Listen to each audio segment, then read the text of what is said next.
देश की राजधानी दिल्ली, जहां फरवरी में चुनाव होने वाले हैं। दिल्ली चुनाव को लेकर ताबड़तोड़ बयानबाजी हो रही है। अभी दिल्ली के सियासत वाली बयान के बाण थोड़ा सा टर्न ले लिया है। यूं कहे तो कांग्रेस थोड़ा मुद्दे से भटक गई। इस समय कांग्रेस पानी पी के आरएसएस प्रमुख मोहन भागवत के ऊपर हमलावर है। कांग्रेस नेता राहुल गांधी ने आरएसएस चीफ मोहन भागवत के राम मंदिर वाले बयान को राजद्रोह जैसा बताया है। मोहन भागवत ने कहा था कि राम मंदिर बनने के बाद ही देश को सच्ची स्वतंत्रता मिली थी। इसी को लेकर राहुल गांधी ने कहा कि ऐसा कहना हर भारतीय का अपमान है। उन्होंने कहा कि यदि किसी दूसरे देश में मोहन भागवत ने ऐसा कहा होता तो अब तक उनकी गिरफ्तारी हो जाती। प्रतिष्ठा द्वादशी, पौष शुक्ल द्वादशी का नया नामकरण हुआ। पहले हम कहते थे वैकुंठ एकादशी, वैकुंठ द्वादशी, अब उसको प्रतिष्ठा द्वादशी कहना है। क्योंकि अनेक शतकों से परचक्र झेलने वाले भारत के सच्चे स्वतंत्रता की प्रतिष्ठा उस दिन हो गई। स्वतंत्रता थी, प्रतिष्ठित नहीं थी, क्योंकि भारत स्वतंत्र हुआ 15 अगस्त को,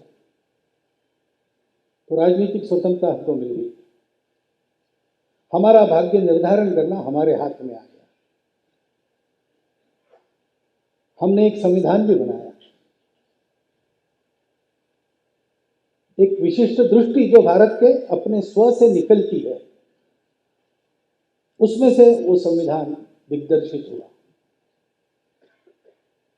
लेकिन उसके जो भाव है उसके अनुसार चला नहीं। दरअसल अयोध्या में रामलला की प्राण प्रतिष्ठा की तिथि प्रतिष्ठा द्वादशी के रूप में मनाई जानी चाहिए, क्योंकि अनेक सदियों से दुश्मन का आक्रमण झेलने वाले देश की सच्ची स्वतंत्रता इस दिन प्रतिष्ठित हुई थी।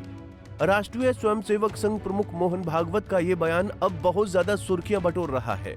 पूरे देश में इस बयान को लेकर सियासी संग्राम छिड़ गया है। देश में विपक्ष की सबसे बड़ी पार्टी कांग्रेस इस बयान को लेकर आरएसएस प्रमुख मोहन भागवत पर हमलावर है। कांग्रेस सांसद राहुल गांधी ने बुधवार को कहा कि बीजेपी और आरएसएस ने देश की सभी संस्थाओं पर कब्जा कर लिया है। उन्होंने कहा कि कांग्रेस न सिर्फ बीजेपी और आरएसएस बल्कि इंडियन स्टेट से भी लड़ाई लड़ रही है। राहुल ने ये बयान दिल्ली में कांग्रेस के नए मुख्यालय के उद्घाटन के मौके पर कही। We are getting new headquarters at a very particular time. I think it's quite symbolic that yesterday the chief of the RSS said that India never achieved independence in 1947. He said that true independence in India was achieved when the Ram Mandir was built. He says that the constitution was not the symbol of our freedom. Mohan Bhagwat has the audacity to inform the nation every 2 or 3 days what he thinks about the independent movement, what he thinks about the constitution.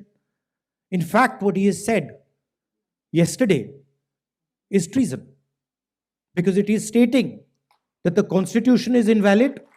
It is stating that everything, the fight against the British was invalid, and he has the audacity to say this publicly. Rahul Gandhi ने यह भी कहा कि Congress party हमेशा संविधान और इसके मूल्यों के लिए खड़ी रही है। उन्होंने ये बताया कि इस पार्टी का दृष्टिकोण संविधान को लेकर साफ है और हम इसके मूल्यों का पालन करते हुए देश की सेवा करते हैं। उन्होंने कहा कि हमारा दृष्टिकोण, संविधान का दृष्टिकोण, ये एक विचारधारा है जिसे हम हमेशा मानते आए हैं और आगे भी बनाए रखेंगे।